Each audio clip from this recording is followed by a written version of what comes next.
안녕하세요. 여러분과 함께 정치의 지도를 그려갈 저는 수능 완성 정치를 맡은 박보은입니다. 네. 선생님이 그 강의를 할 때 그냥 쑥 하고 강의로 들어가지 않잖아요. 그냥 이런저런 이야기들을 하죠. 그런저런 이야기들은 늘 주제가 있었어요. 가령 뭐 수능 특강에서는 여행, 장소, 뭐 탐스런에서는 음악, 뭐 이런 식으로 테마를 가지고 오프닝을 한다고 했는데 이번 수능 완성에서는 하고 싶은 말 다 하자입니다. 그래서 음악도 틀었다가 뭐 뗐다가 하는데요. 오늘은 한 학생의 수강 후기를 소개할까 합니다. 정말 그 유용한 수강 후기예요. 그래서 수능 특강 게시판에 하영이가 6월 18일 날 써준 글입니다. 제가 읽어볼게요. 선생님, 그리고 이건 그냥 우울할 때 제가 쓰는 방법인데요. 연습장이랑 제가 제일 좋아하는 펜을 꺼내 들고 일단 고개를 꼿꼿이 들고 최대한 무표정을 유지해요. 그리고 그 종이에 하하하하하를 계속 쓰는 거예요. 정말 중요한 건 무표정을 유지하려고 해야 하는 거예요. 그럼 진짜 배로 웃겨요. 이거 한 3주 정도 쓰면 전 거의 쓰러져서 웃어요. 우울할 때 이거보다 좋은 방법이 있을까 싶은데 너무너무 재밌고 너무너무 정말 좋은 방법인 것 같아서 아주 좋은 방법인 것 같아서 그날 막 친구들한테 전화해서 들어봐 하면서 막 얘기했었던 기억이 납니다.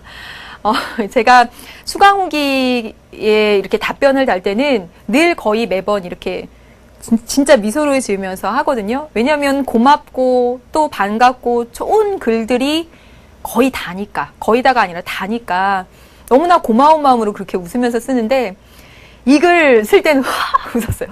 하고 밖으로 나왔어요. 웃음이. 네. 그래서 선생님이 어제도 녹화가 있고 오늘도 녹화가 있어서 오늘은 정말 피곤하더라고요. 그래서 일찍 와가지고 여기 이제 가운데 휴게실 같은데 이제 앉아가지고 이렇게 막 강의 준비를 하다가 강의 준비하다가 하하하하를 썼어요. 그랬더니 정말 괜찮아지더라고요. 하하하하 몇 개 쓰면. 여러분. 진짜 고3은 수험생은 우울해요. 우울하지 않으면 수험생이 아닌 거예요. 그게 즐거운 일은 아니거든. 그러니까 여러분 우울하실 때마다 이 하영이가 말해준 거 정말 효과가 네, 꼭.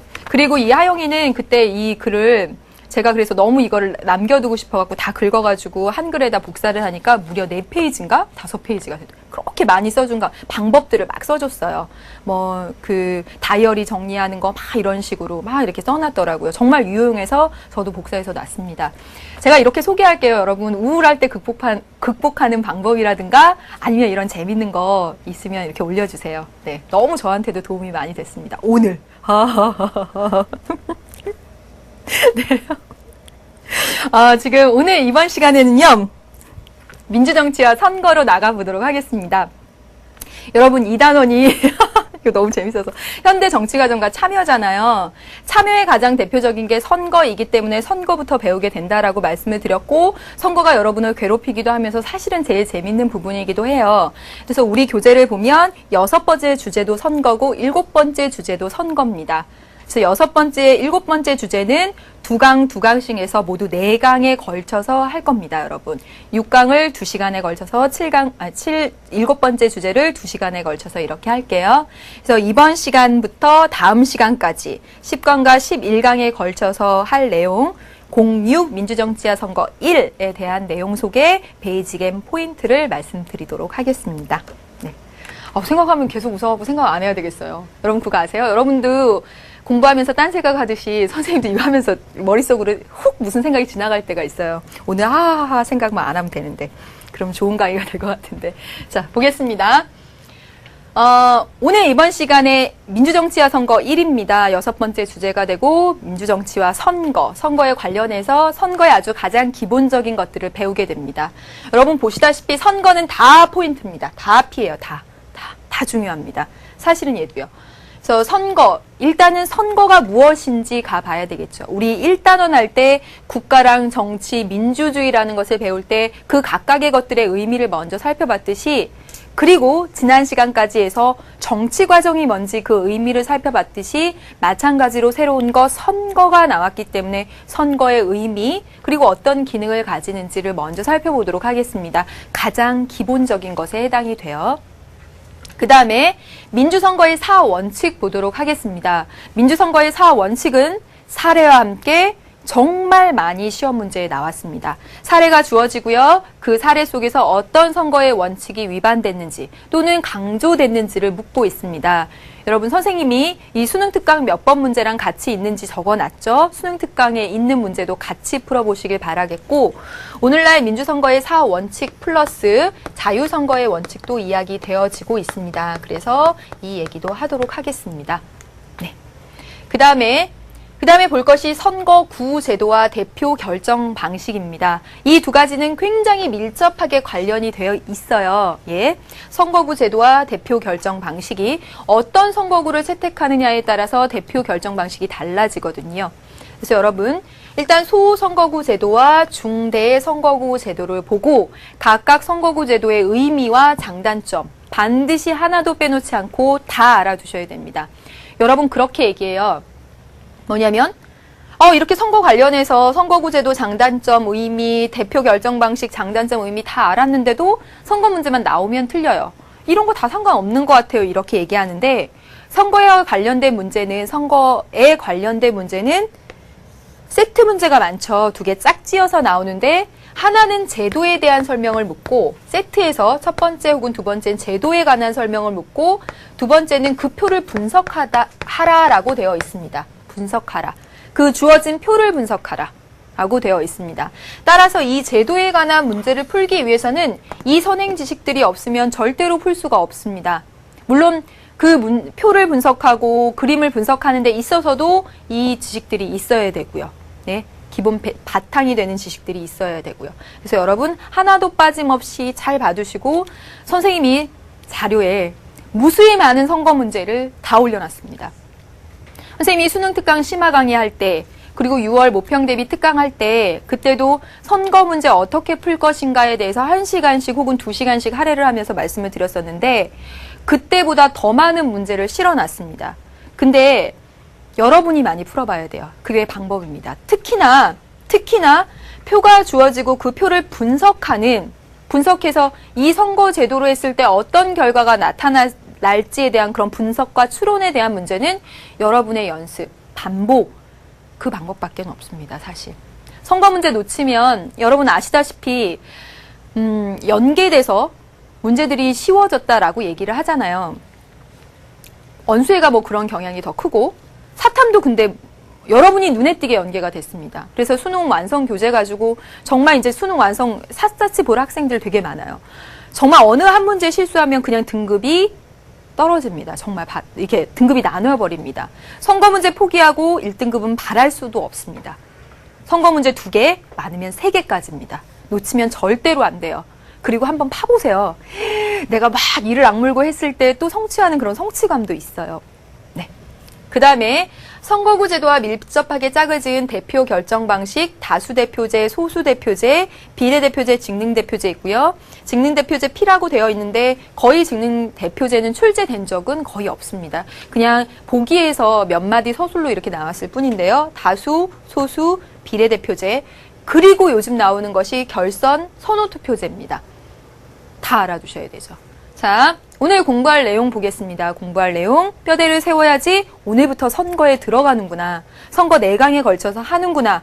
그쵸? 여러분 문제 다 풀고 오셔야 되겠고 마찬가지로 수능특강에 관련된 문제까지 다 풀고 오셔야 됩니다.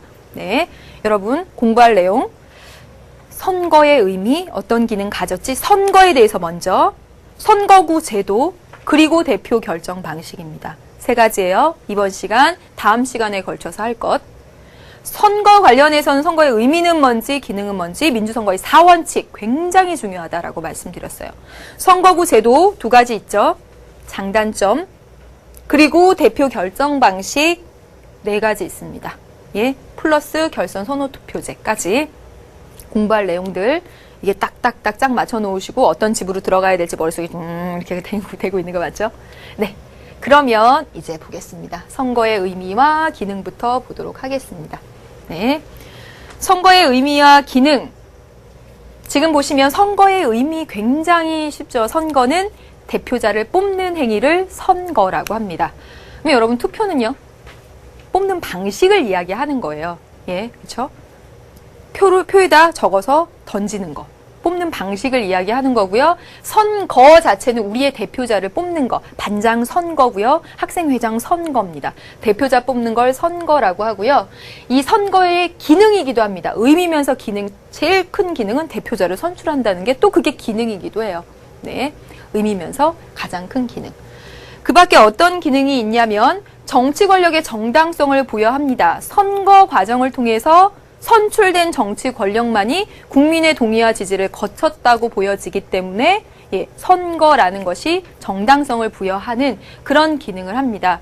그래서 아무리 독재 권력이라고 해도 선거라는 과정을 거치려고 하잖아요. 부정을 저질러서까지. 왜? 나는 선거를 통해서 등장한 권력이야. 정당성이 있어 라고 하고 싶은 거죠. 두 번째, 권력을 통제하는 역할을 합니다. 여러분, 선거는 주기적으로 치러지죠. 너 잘못할 거야? 그럼 다음 선거에 안 뽑아줄 거야. 너 제대로 해? 그럼 뽑아줄 거야. 그쵸?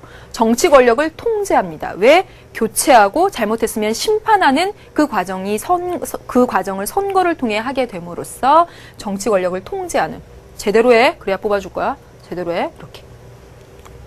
그 다음에 여론의 소재를 확인할 수 있습니다. 선거를 통해서. A당과 B당이 나왔죠. A당은 이 정책에 반대하고 B당은 이 정책에 찬성합니다.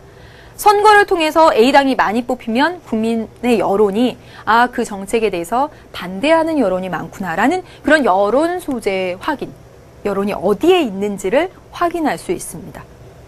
네. 다음, 사회를 통합하게 해줘요. 왜냐? 선거 결과에 대한 동의를 통해서. 여러분, 선거가 없다면 선거가 없이 우리의 대통령이 뽑혔다고 해봅시다. 끊임없이 불안할 거예요.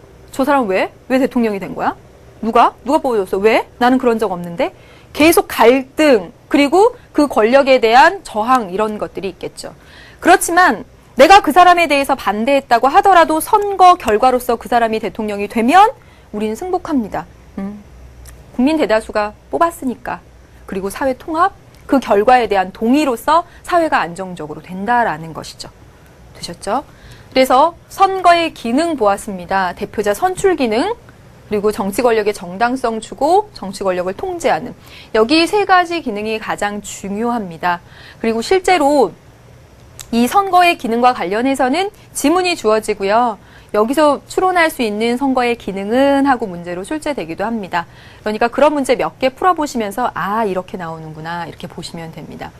실제로 여러분 공부의 왕도라는 프로그램 아시죠? 거기에 보면 공부 정말 잘하는 학생들 있잖아요. 잘해가지고 뭐 좋은 대학 가고 그런 학생들이 이 사회탐구를 어떻게 공부하는 것인지 그런 얘기들을 한 걸 읽어보면 정답은 기출에 있다라고 얘기합니다. 선생님도 마찬가지예요.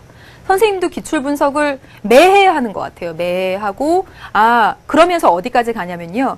6월 모평은 이런 식으로 나누구나. 9월에는 여기서부터 여기까지 이런 개념들은 꼭 나누구나. 이런 것까지 알게 돼요. 그러니까 기출을 자꾸 분석을 하면 문제가 어떻게 출제될지 보는 눈이 생기게 되고요. 어떤 중요 개념, 어떤 것이 중요한지도 알게 되고 또 선거의 기능과 같은 것은 어떤 형식으로 출제가 되는구나라는 것도 알 수가 있어요.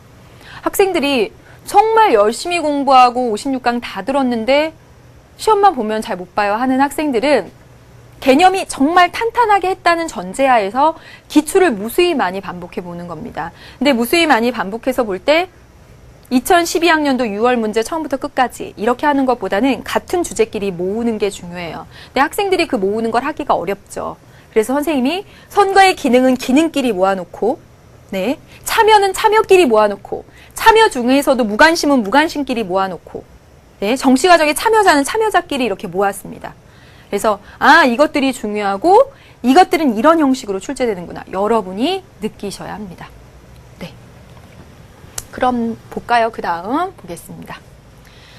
여러분 테마 심화학습에 가면요. 선거의 목적을 기준으로 한 선거의 종류라고 나와 있습니다. 여러분 사실상 지금 선거의 실시 목적에 따라서 총선거, 재선거, 보궐선거로 구분한다 이렇게 되어 있는데요.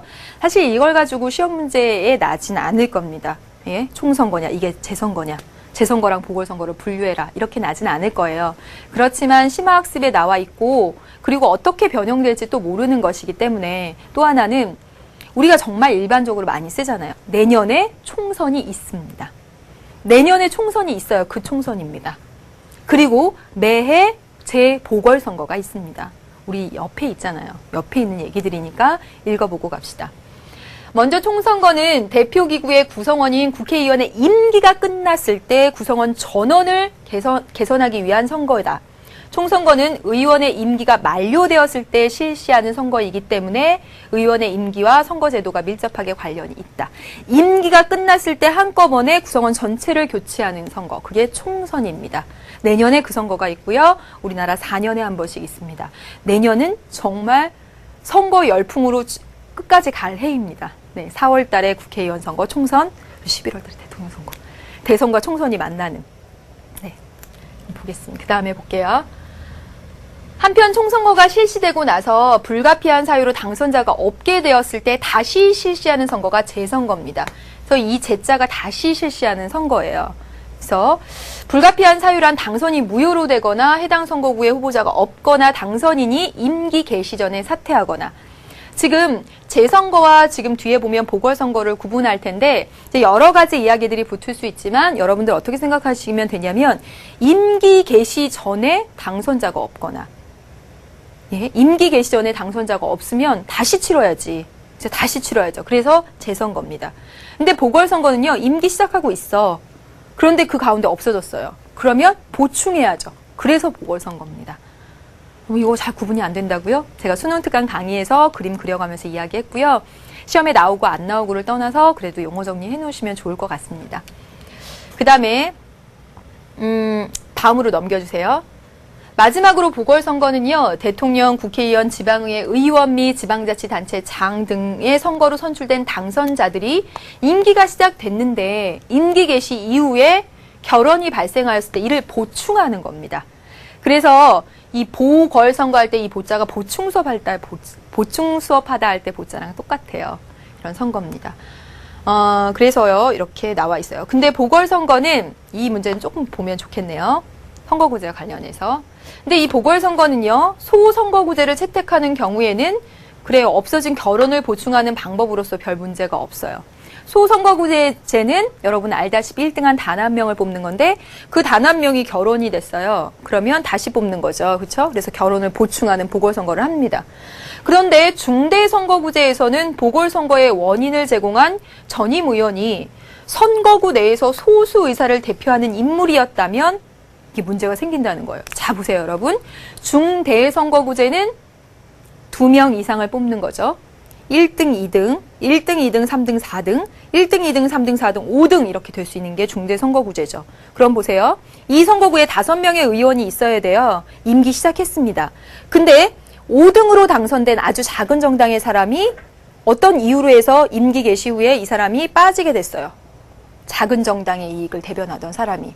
여러분, 중대선거구제가 나타난 이유는 중대선거구제의 장점은 작은 정당도 등장할 수 있다는 거죠. 여기 꼬레비 정당도. 그런데 이 사람이 어떤 이유로 빠지게 돼서 보궐선거를 치르게 되면 여기 똑같은 정당의 작은 정당의 의사를 대변하는 사람이 다시 뽑히지 않는 경우가 많다는 거죠. 자, 보겠습니다. 보세요. 보궐선거의 원인을 제공한 그 전임 의원이 선거구 내에서 소수 의사를 대표하는 인물이었을 경우에도 보궐선거의 결과는 다수파 후보자의 당선으로 나타나게 될 가능성이 높기 때문에 전임자 보충의 의미를 상실하게 된다라고 했습니다. 5명이 있으면 소수 의견을 대변하던 그 사람이 물러나게 돼서 그 자리를 보충한다는 의미를 상실하게 된다는 거죠. 중대 선거일 경우에. 조금 어렵지만 이해되셨을 거라고 생각하겠습니다. 네, 여기까지 테마 심화학습 봤습니다. 이제 문제 2문제 풀어보도록 하겠습니다. 여러분, 미국의 대통령 선거는 참으로 재밌습니다. 미국도 이제 내년에 선거의 열풍의 힘을, 내년은 선거해입니다. 진짜로요. 네, 막 선거를 갖고 막 강조해야지. 지방선거 가지고 작년에 막 계속 얘기했는데, 미국의 중간선거 결과를 통해 추론할 수 있는 선거의 기능입니다. 문제 보니까 선거의 기능에 대해서 물었구나. 그리고 여러분, 정치는 정말 여러분의 옆에 있습니다. 중간선거라는 말 여러분 많이 들어보셨나요? 네, 중간선거. 그럼 중간선거는 무슨 중간선거 제도라는 게 뭐 따로 있는 게 아니라 바로 여기서 여러분 알 수가 있거든요. 한번 보세요. 아, 이걸 중간선거적 성격이구나 라는 거 보세요. 미국은 4년마다 대통령을 선출하고요. 대통령은 2번 연임할 수가 있습니다. 근데 2년 임기의 하원 전원과 여러분 보니까 미국은 상원하고 하원으로 구성되어 있는데 하원 의원은 2년 임기네요. 그렇죠? 그러면 대통령 선거에 한번 뽑히고 대통령 중간기에 한번 뽑히는 거죠. 그렇죠? 그렇죠? 대통령 2년 차에 또 한번 다시 물갈이가 되는 거죠. 그래서 2년 임기의 하원 의원 전원과 맞아요, 여러분? 6년 임기의 상원 의원은 6년 임기래요. 근데 상원 의원은 3분의 1씩 2년마다 갈린답니다. 되게 독특한 방식이죠. 그렇죠? 그래서 6년 임기의 상원 3분의 1을 2년마다 선출해요. 그러니까 대통령은 4년마다 뽑는데 그 사이 중간에 상원의 일부, 하원의 전원을 계속 다시 선출하고 있는 거죠. 대통령 임기 중간에. 그래서 중간 선거라고 합니다. 네. 그러므로 대통령 선출 2년 후에는 의회 선거를 치르게 되어 있습니다. 그래서 하원 의원 전원과 상원 의원 3분의 1을. 이를 중간 선거라고 하는데요. 여러분 되게 좋은 거 배우네요. 그렇죠? 2010년 11월에 치러진 중간선거에서 집권당인 민주당이 참패했습니다. 지금 대통령은 민주당 출신이죠. 근데 중간선거 결과가 민주당의 참패를 가져왔네요. 압도적인 우위를 지키던 하원은 60석을 잃어버렸대요. 그래서 공화당이 과반 의석을 차지하였고 상원은 겨우 과반을 지켜냈답니다. 이는 경기 침체로 오바마에게 희망을 걸었던 젊은 유권자들이 투표장에 가지 않은 반면에 2008년 11월 공화당 후보를 찍기를 주저하던 유권자들은 기표소로 몰려들었기 때문인 것으로 분석된다 그랬습니다. 여러분, 선거의 기능이 뭐죠? 선거의 기능이 뭡니까? 네, 기업, 정치 권력을 통제한다. 그렇죠? 봐, 제대로 해. 너네 2년 이만큼 왔는데 봐, 제대로 안 했지? 보여주는 거죠. 그렇죠? 감시와 견제, 얼마든지 이렇게 정기적인 그런 선거 결과를 통해서 너를 교체할 수도 있어. 이걸 보여주고 있잖아요. 1번입니다. 볼까요? 국민의 대표자 선출한다. 기능 맞는데, 주권의식 높인다. 기능 맞는데. 그 다음에 4번, 의사를 통일시킨다. 네, 통합. 그 다음에 5번, 정당성을 부여한다. 다 맞는 기능인데, 지금 이 중간 선거에 해당하는, 여기서 추론할 수 있는 선거의 기능은 1번이 되겠고요. 이런 형식의 문제는 아주 좋습니다. 여러분, 실제 사례고요. 문제 틀렸다고 해도 이 사례 한번 다 알아두세요. 신문 보면서 내년에 계속 나올 얘기들이고 내후년 또 2년 뒤에 또 나올 얘기들이잖아요. 그렇죠? 네, 다음 문제 보겠습니다. 다음 글에 나타난 선거제도의 단점을 보완할 수 있는 방안으로 적절한 것을 고르시오 그랬습니다. 현대 민주국가의 대부분은 대의민주제를 채택하고 있고 대표를 선출하는 방법으로서 선거제도를 시행하고 있죠. 그렇죠? 그런데 선거제도는 대표 선출 방법으로서 몇 가지 결함을 가지고 있습니다. 우선 대표자들이 얼마만큼 시민의 견해에 맞는 정책을 펼친 것일까가 문제가 되고요. 모든 사람에게 대표가 될 기회가 공평하게 주어지는 것이 아닌 만큼 불평등한 측면이 있다라고 했네요. 보겠습니다. 기억. 이 선거가 이런 안고 있는 문제가 있는 거죠. 이렇게 안고 있는 문제가 있는데 이걸 해결하기 위한 방법이라고 했는데 시험 보자. 말이 안 되죠. 땡, 네. 니은. 선거 입후보자의 학력 기준을 제한하자. 뭡니까? 아니죠. 그 다음에 디귿. 그렇죠. 국민 소환, 국민 발안 등과 같은 제도를 도입한다. 이 선거에서 지금 보면 대의제의 문제점까지. 왜냐하면 대표자들이 얼마만큼 시민의 견해에 맞는 정책을 펼칠 것인가가 항상 문제시 된다는 거죠. 정말 우리에게 맞는 대표를 잘 뽑을 수 있을 것인가 선거를 통해서 그런 문제점들을 제기할 수 있고 그렇다면 국민이 직접 참여할 수 있는 방법들 우리 배웠던 거 국민 소환, 국민 발안과 같은 직접 민주정치적 요소라는 것이죠. 선거 입후보자의 선거 운동 비용을 지원한다. 여러분 이건 선거 공영제에 대한 내용이 되죠. 여기 아래 보시면 모든 사람에게 대표가 될 기회가 공평하게 주어지는 것이 아닌 만큼. 왜요 여러분? 저는 빨리 돈 벌어야 돼요. 그래서 결혼도 해야 되고 집도 사야 되고 그래요. 여기 나갈 수가 없어요. 돈이 없어서. 그렇죠? 근데 국가가 지원해 준다고 하면 그렇다고 하면 생각해 볼 수도 있잖아요. 생각 못 해보겠네요. 아무튼 네. 그래서 정말 모든 사람들이 동등한 기회 속에서 출마할 수 있는 기회를 준다는 측면에서 리을도 맞죠. 그래서 지금 두 문제 풀어봤습니다. 여러분, 지금 선거의 기능에 대해서 살펴본 거예요. 그리고 종류도 봤습니다. 그리고 선생님은 솔직히 이런 수업을 할 때 아까 미국의 그런 중간선거 얘기하고 그럴 때가 더 신나는 것 같아요. 네. 그래서 여러분들이 이거 공부하면서 알아가는 재미도 느끼시고, 물론 시험도 잘 봐야 되겠지만 그랬으면 좋겠습니다. 네, 이제 정말 중요한 것이 민주선거의 4원칙입니다. 넘겨볼게요. 민주선거의 4원칙의 의미와 그리고 반대말 다 정리해 두셔야 되죠. 민주선거라면 보통선거, 평등, 직접, 비밀선거의 원칙이 지켜져야 하고 이 반대말들 나와 있습니다. 여러분, 보통선거는 일정 연령 이상의 모든 사람에게 선거권을 부여하는 것을 보통선거권이라고 합니다.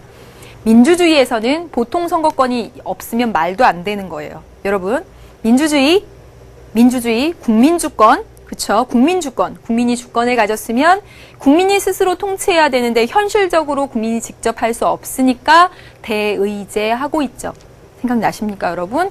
대의제하고 있어서 대표를 뽑는다면, 대표를 뽑아야 한다면 모든 국민에게 대표를 뽑는 권한을 주어져야죠. 그쵸? 그게 민주주의의 대의제를 잘 실현할 수 있는 아주 가장 궁극적인 초석이 되는 거죠. 그래서 여러분, 일정 연령 이상의 모든 사람에게 선거권을 부여하는 게 보통선거권입니다. 학력, 경제적인 사정, 세금을 얼마나 내는지 이런 거에 상관없이 모든 사람에게 주는 것 보통선거권입니다. 그렇지 않은 반대말을 우리는 제한선거라고 합니다. 반대말 꼭 기억해 놓으세요. 여러분, 차티스트 운동을 통해서 보통선거권을 획득했죠? 차티스트 운동을 통해서 보통선거권이 획득됐습니다. 차티스트 운동 전에는 제한선거였죠. 근데 이렇게 나옵니다. 차등선거였다. 틀린 말입니다. 제한선거였다라고 해야지 맞습니다. 네. 이 관련해서 여러분이 알아두셔야 할 사례들이 있습니다. 뭐냐면 재외국민 투표권.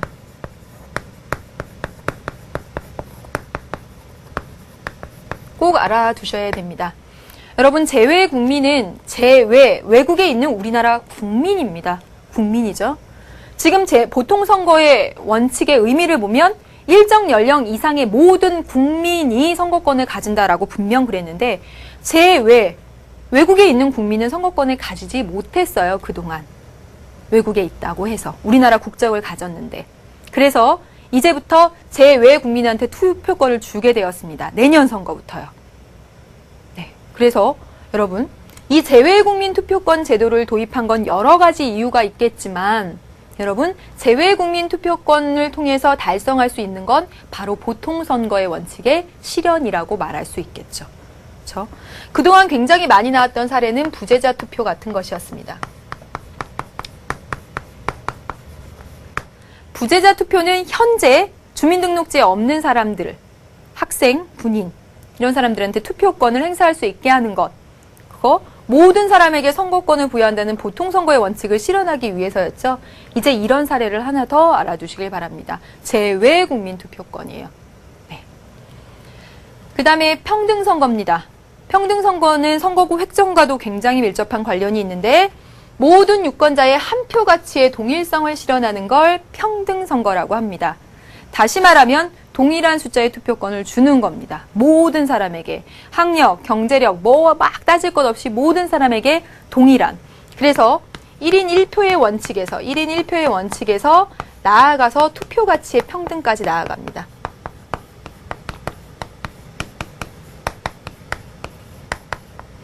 그래서 평등선거에서 굉장히 강조하게 되는 건 뭐냐면 인구 비례를 강조하게 돼요.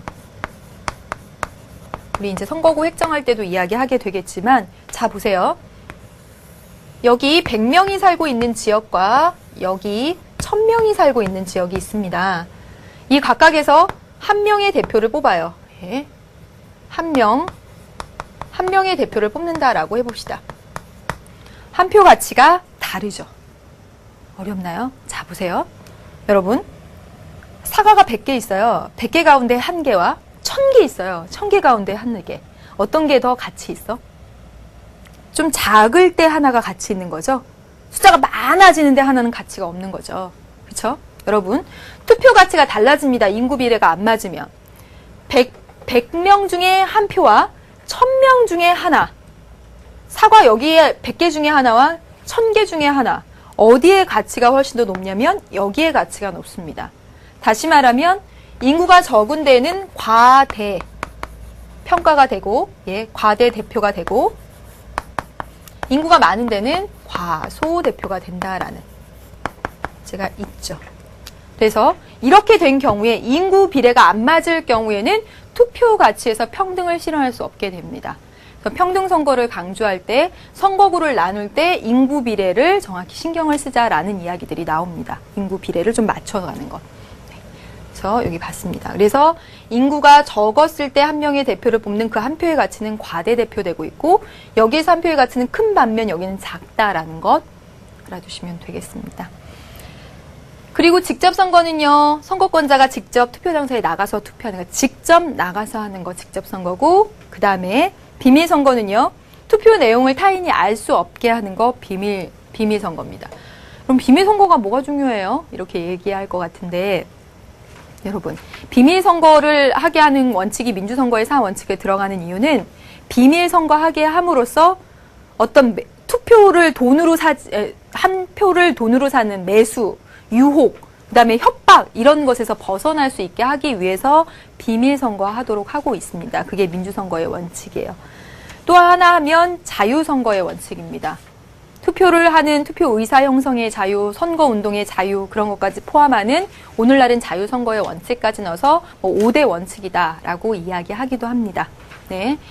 민주선거의 4원칙에 여러분 의미, 반대말 아마 잘 알고 있을 거라고 생각을 합니다. 어떤 식으로 문제 출제되는지 문제 한번 보겠습니다. 세 문제입니다.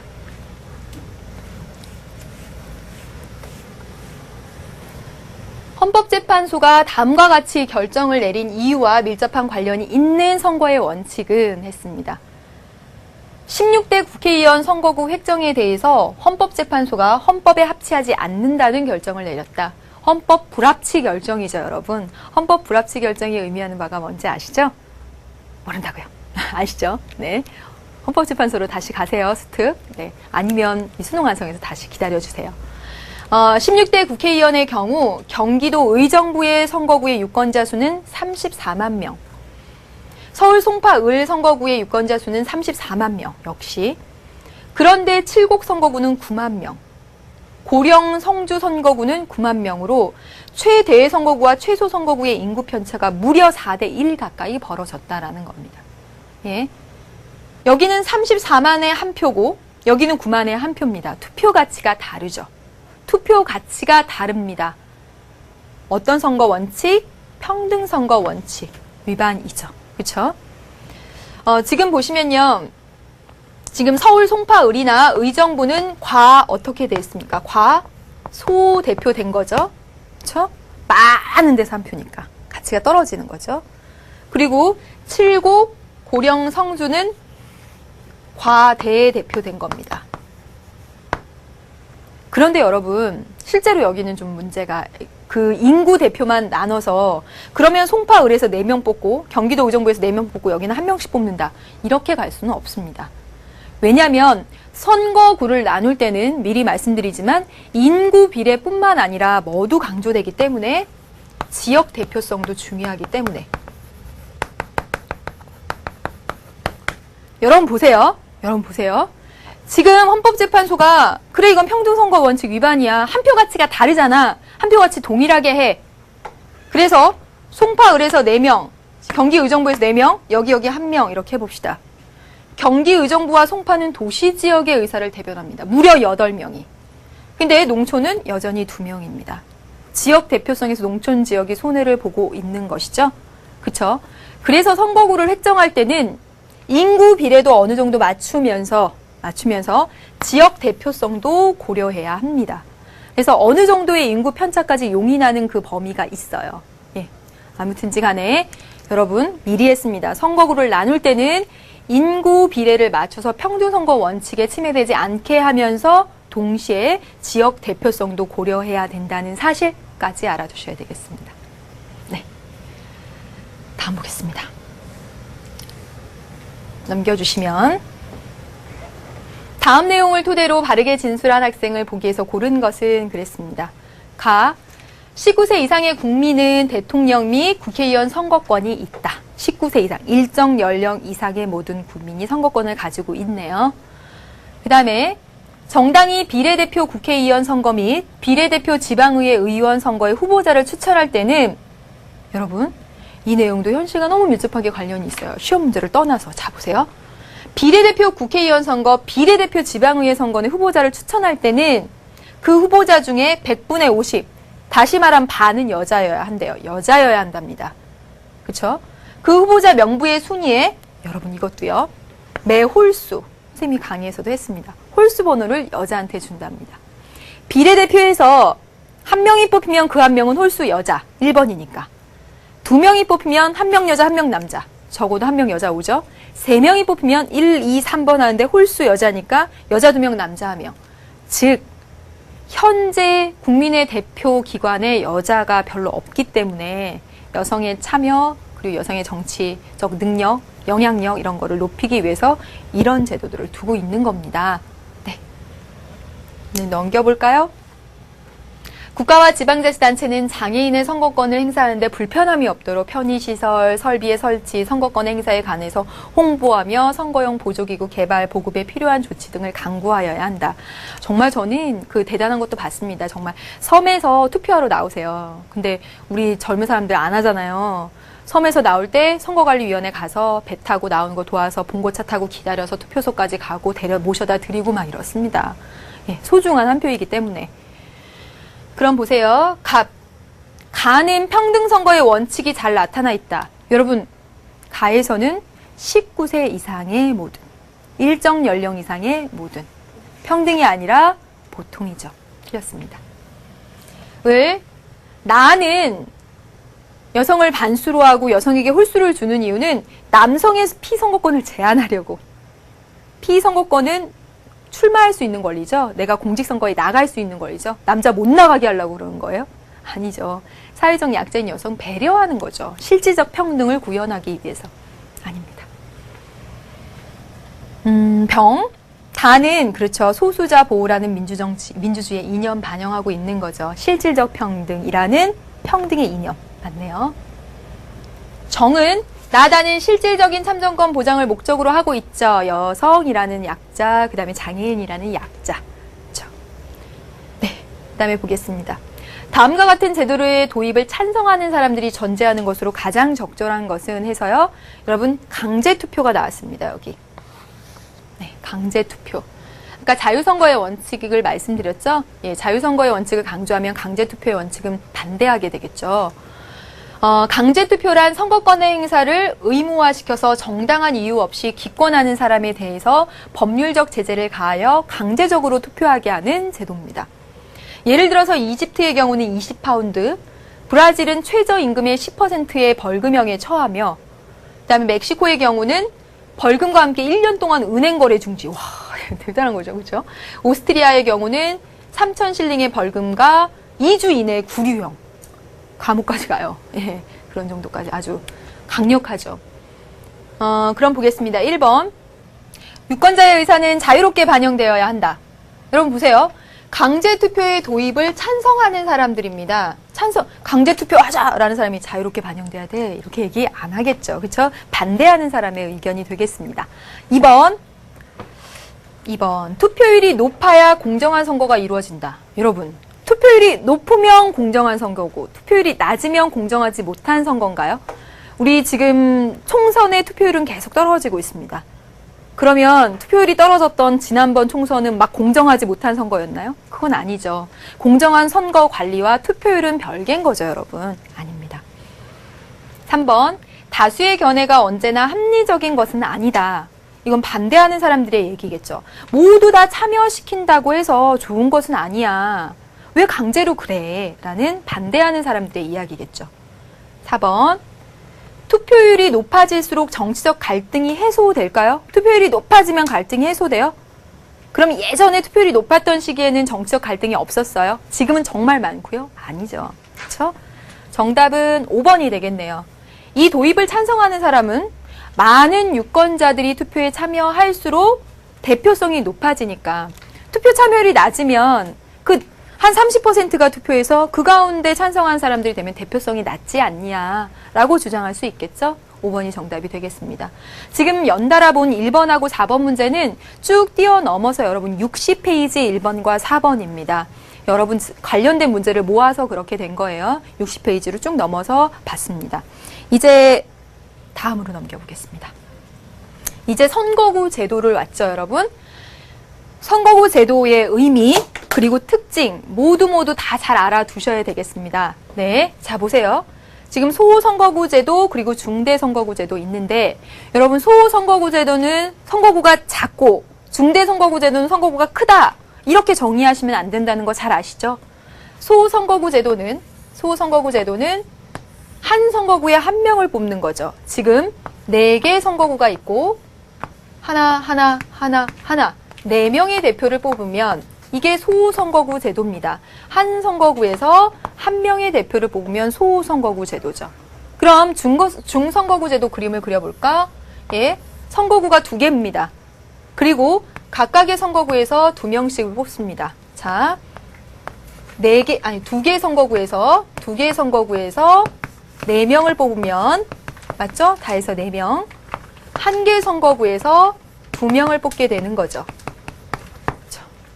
소선거구 제도의 정의는 한 선거구에서 1등한 단 한 명이 대표가 되는 거고 중선거구제의 정의는 중대선거구제의 정의는 한 선거구에서 여러 명을 선출하는 게 중대선거구제입니다. 그쵸 여러분? 그래서 결과적으로 보면 소선거구제는 그래요. 중선거구제에 비해서 선거구가 작아요. 결과적으로는. 중대선거구제는 결과적으로는 큽니다. 그렇지만 우리가 정의를 내릴 때는 작은 선거구, 큰 선거구 하면 안 된다는 거예요. 한 선거구제에 1명이면 소, 2명 이상이면 중대 이렇게 가게 되는 거죠. 자, 보겠습니다. 장점이에요. 하나씩 볼게요. 이해하세요. 이해. 소선거구제는 1등한 단 1명, 최다 득표자 단 1명이 대표가 돼요. 큰 정당 출신이 유리하겠죠. 작은 정당 출신으로 나와서 1등하기 어렵겠죠. 큰 정당에 유리합니다. 우리 지금 소선거구제 하고 있죠? 큰 정당에 유리하잖아요. 한나라당, 민주당 하는. 그래서 양당제 형성이 될 가능성입니다. 이건 다 가능성이 높고 따라서 다당제보다는 전국이 안정될 것이다 라는 겁니다. 이 지금 말하는 건 소선거구제는 무조건 전국이 안정이야. 그 말이 아니라 중대선거에 비교해서 그럴 가능성을 이야기하는 거예요. 최다 득표자 1명이 당선이 되기 때문에 이 1명은 지역 대표성이 큽니다. 나 이 지역에서 나 출마해서 됐어. 나는 이 지역의 대표. 나는 송파 의뢰 대표. 나는 송파 가대 대표. 지역 대표성이 크고요. 선거 비용은 절약이 되죠. 왜냐하면 선거구가 상대적으로 작기 때문에. 그렇죠? 선거 관리도 쉽고요. 작은 지역이니까. 그리고 유권자가 후보를 파악하기가 좋습니다. 일반적으로 소선거구제 하에서 출마하는 후보들의 수가 중대선거구제보다 훨씬 적어요. 4, 5명 나오면 여긴 한 10명 나오는 거예요. 후보 파악하기가 훨씬 쉽죠. 그렇기 때문에 후보가 잘 파악되어야 투표하죠. 선생님이 지방선거에서 여러분들은 뭐 보셨는지 모르겠는데, 여러분이 잘 아실지 모르겠는데, 지방의회 의원, 비례대표 의원 뭐 8표 했습니다. 그때 보면, 비례대표 의원, 교육위원, 누군지 파악이 안 돼요. 누군지 파악이 안 되니까 못 뽑겠어요. 왜냐면 내가 보는 거라곤 그 사람들이 만들어서 주는 홍보 책자밖에 없어요. 책자를 보고도 파악이 안 돼요. 도대체 이 사람을 뽑을 만한 사람인지 아닌지. 파악이 안 되면 투표를 포기하게 됩니다. 저도 그렇더라고요. 잘. 그래서 유권자의 후보 파악이 중대선거구제보다는 쉽습니다. 아무래도 숫자도 적고 접촉의 기회도 많으니까. 그래서 투표율이 제고 올라가는 효과가 있습니다. 근데 단점은요, 사표가 많아요. 한번 써볼까요? 네. A당, B당. 1선거구, 2선거구, 3선거구, 4선거구, 5선거구 이렇게 합시다. 50대 40, 50대 40, 50대 40, 50대 40, 그리고 10대 80 이렇게 합시다. 그럼 여러분 보세요. 모두 다 90명씩 이렇게 된 선거구들입니다. 1선거구 A당, 2선거구 A당, 3선거구 A당, 4선거구 A당, 5선거구만 B당이 됐습니다. 그럼 보면 여기 내에서 여기 한석입니다. 그렇죠? 그런데 총 득표율을 보면 이쪽은 210표, 여기는요, 4, 16에 80 더하면 240표. 자, 보세요. 득표는 B당이 훨씬 많이 해놓고 의석수는 A당이 훨씬 많이 가져갑니다. 왜? 1등한 단 한 사람만 뽑고 나머지는 다 사표가 되기 때문이죠. 그쵸? 그래서 소선거구 제도는 사표가 많고 의석률과 득표율 간의 불일치가 심합니다. 심해요. 그 다음에 소수 집단의 의사 반영이 어렵죠. 왜요? 큰 정당에 유리하니까. 1등한 단 한 사람만 뽑으니까요. 인물 선택의 범위가 좁죠. 아까 후보가 작은 수로 있었기 때문에 파악이 용이한 장점이 있지만 반대로 4명, 5명 나왔는데 다 뽑을 사람이 없을 수도 있어요. 인물이 없을 수도 있다라는 겁니다. 그 다음에 게리맨더링의 가능성이 상대적으로도 높습니다. 왜냐? 이 선거구를 어떻게 이렇게 나누냐에 따라 A당이 될 수도 있고 B당이 될 수도 있으니까 자기 지역에 유리하게 선거구를 획정하는 그런 경향들이 나타날 수가 있어요.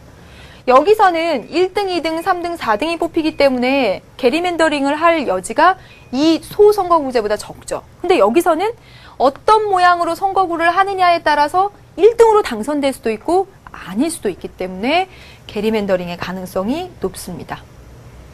또 작은 지역에서 이렇게 선거운동을 해서 지역 대표성이 높은 사람이 당선되기 때문에 선거 부정의 가능성이 높습니다. 학연, 지연, 혈연 많이 작용하죠.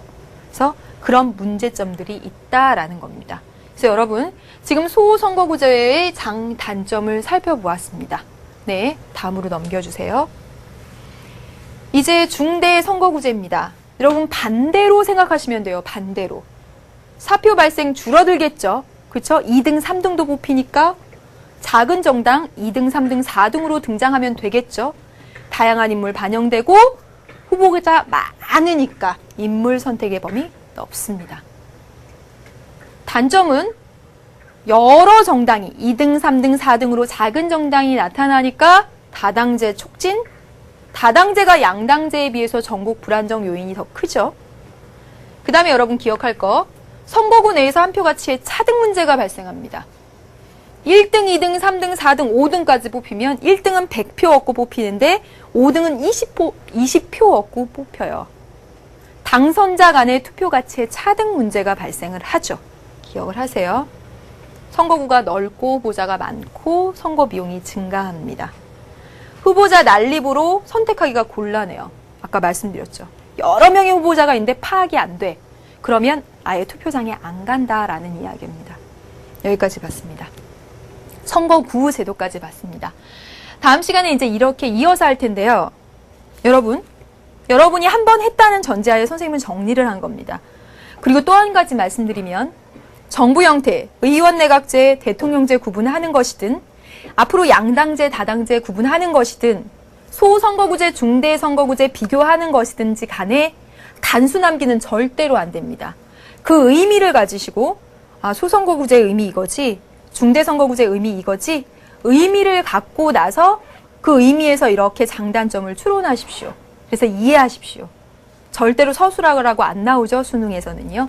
네, 여러분 오늘 배운 것, 선거의 의미와 기능, 그리고 민주선거의 원칙, 그리고 선거구 제도까지 공부했습니다. 다음 시간에 대표 결정 방식과 나머지 문제를 풀어보도록 하겠습니다. 수고 많으셨습니다, 여러분. 안녕.